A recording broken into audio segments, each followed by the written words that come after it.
Good morning, all. I welcome you for the lecture series in the course Manufacturing and Measurement Techniques. Today's topic is Vernier Micrometer Depth Gauge. So, as we all discussed the previous class, what is linear measuring instruments? We'll move on to further measuring instruments in this topic. So, we have three topics for today's discussion. One is Vernier caliper, micrometer, and height gauge. So let us take a flange drawing which is given from the company. So you all please understand, notice what are all the dimensions we have. Whenever you have a drawing, you have to start with number 1 in the clockwise 12 o'clock. That is, we will start with this 3 mm gap, and number 2 will be M30 into 2.5, and number 3 will be 20 mm dia, 25 mm dia will be fourth dimensions.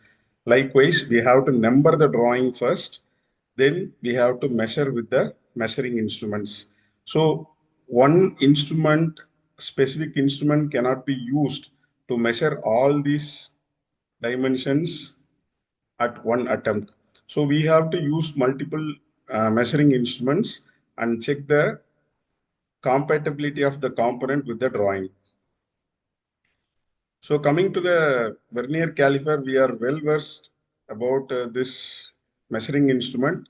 So the major parts are internal jaws, external jaws, and there is a Vernier scale and depth measuring blade at the bottom. And we have a main scale reading. The least count of this Vernier is 0.02 mm.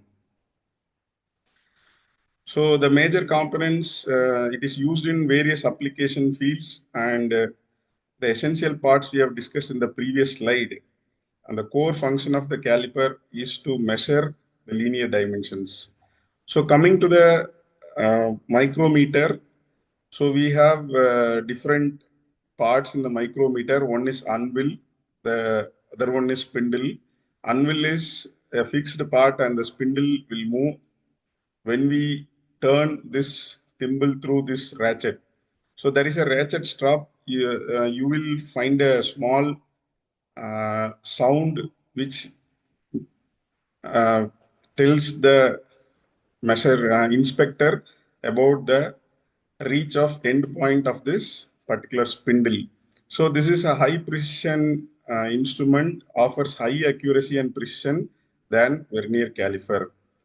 So it works on the principle of precision screw thread inside this particular sleeve, where the graduations are graduated according to the specification. The least count of micrometer is 0.01 mm. So coming to the major parts in the micrometer, main scale for initial readings, rotating scale for fine adjustments, controls pressure for consistency, interprets scales for measurement, and ensures precise measurements. So internal dias, external dias, various diameters, outside diameters can be measured using this micrometer. So Vernier height gauge. So you all know what is Vernier height gauge. It's called height master. The basic principle of Vernier height gauge is method for achieving high resolution. So it will have a scribe to use a measuring tool for marking lines in the component. And it has a precision measurement. Core function of the gauge is precision measurement, graduated markings for reading measurements, and stable foundation for the gauge. So here we have the diagram for the same. So this scriber is a hard material which is made up of carbide tip, and it is used for marking lines in the component. So this foot base will be based on the surface plate where the component is placed parallelly and then it is measured. Since it uses the y-axis height axis, it is called height gauge, primarily used for layout work, marking machining lines, and for comparative height measurements in quality control. The accuracy is highly dependent on the flatness of the base and the surface plate. So let us summarize this precision measuring tools. We have studied vernier caliper in the previous class. Again, the continuation of that, we have studied in this class about the functionality, principle, and precision, the components of the vernier caliper and the applications. And we have studied the another measuring high precision measuring instruments, micrometer, vernier height gauge, depth micrometer. So we have an assessment part here. A quality control technician needs to perform the following measurements on a newly machined engine part. So the outside diameter of the piston to a very high accuracy. You all know what is piston and what is a cylinder in an engine. The depth of the small blind hole.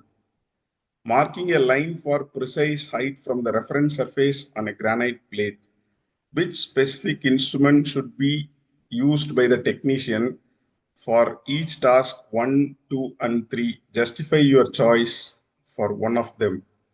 So A stands for micrometer, B stands for depth micrometer, and C stands for vernier height gauge.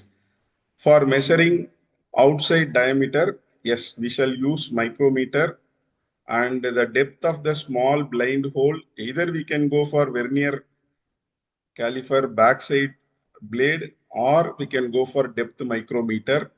And for marking a line for precise height, we can go for vernier height gauge as we have seen. So I hope you all understood what is vernier caliper, micrometer, and height gauge. These are the references. You can explore more. Thank you all.